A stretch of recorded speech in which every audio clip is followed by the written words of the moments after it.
سلام خدمت همه دوستای گلم. میریم با هم برای ژلیش ناخنامون.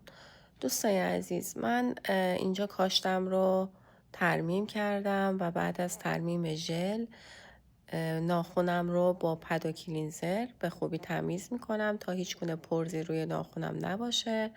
پرایمر استفاده میکنم و بعد از پرایمر از بیس کات استفاده میکنم. دستامو کاملا توی دستگاه میذارم کاملا خشک بشه و بعد نوبت میرسه به ژلیش مشکی رنگ برای لایه اول لاکمون.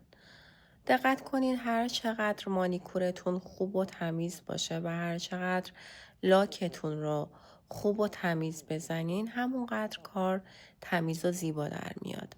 اینجا هم میتونین از قلموی نازک برای اطراف ناخنتون استفاده کنین و به صورت خیلی منظم و مرتب دستتون رو بذارین داخل دستگاه.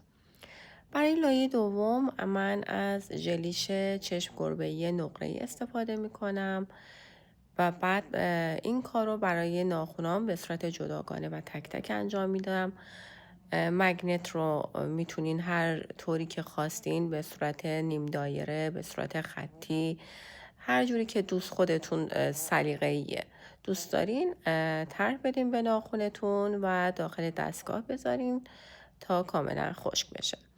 برای لایه سوم از ژلیش قرمز نباتی شفاف استفاده می کنم که خیلی جلوه شیک و نازی به این ناخناتون میده. یعنی خیلی خوشگل میشه. من خیلی دوست دارم این رنگ ناخن رو.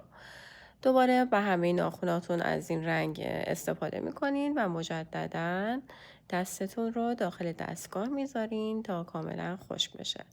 و به این موضوع هم خیلی باید دقت کنین که دستتون کاملا داخل دستگاه قرار بگیره تا همه ناخناتون به یک اندازه خشک بشه.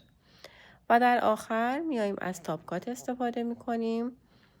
من ترجیحاً از تاپکات سالن استفاده میکنم. خیلی راضیم از این برند.